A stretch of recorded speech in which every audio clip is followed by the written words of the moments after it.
अर्थ है कि जो साधक संसार की अन्य किसी वस्तु की इच्छा मन में नहीं लेकर के केवल अपने कल्याणार्थ यानी जरा और मरण से छूटने का जो प्रयत्न कर रहे हैं वे तत्ब्रह्म विदु उस परमात्मा को जानते हैं, जान चुके हैं तत्ब्रह्म को,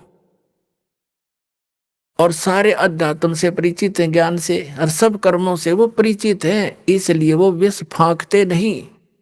उनको जहर दिखाई देता है, किसी से रिश्वत लेना, ये करना वो करना। जैसे किर का जहर का रंग होरी हो, कहो कौन तिस खावे राम रंग होरी हो।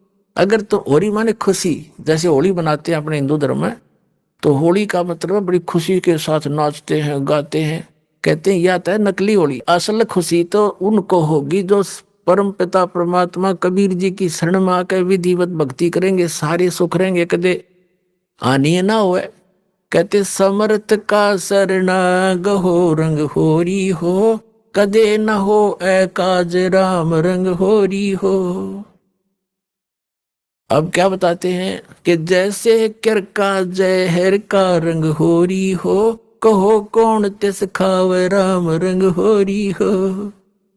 जिसने परमात्मा की शरण में रहना है और राम रंग की होली खेलनी है, यानी सदा सुखी रहना है यहां भी और सतलोक जाकर, तो वो जैसे किर का जहर का कहीं पर विष का कण गिरा हो छोटा सा भी, और आपको पता है कि ये विष है, उस अधिक तो दूर की बात है विष को खाना, उस कण को भी नहीं खाएगा, उठाएगा वहां से और ऐसी जगह पृथ्वी में दबा कर आएगा किसी के ओर का हाथ ना लग जा, और हाथ धोएगा मिट्टी से, कदे इसका अंश मेरा ना छू जा किता है। तो कहते हैं जब आप पूरे अध्यात्म मार्ग से और सभी कर्मों से परिचित हो जाओगे, फिर आपको रिश्वत लेना, चोरी जारी ठगी डाके डालना और दहेज लेना और देना दोनों जहर दिखाई देगा।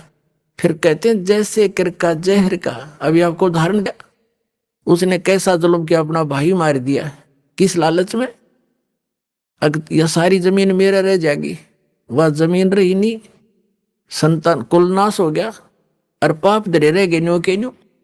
तो ये सच कर मान लिए, कोई वैसे सिंपल एग्जाम्पल मात्र नहीं है, ये गॉड गिवन ज्ञान है, उस कबीर परमात्मा का बताया हुआ, आंखों देखा उन महापुरुषों का बताया।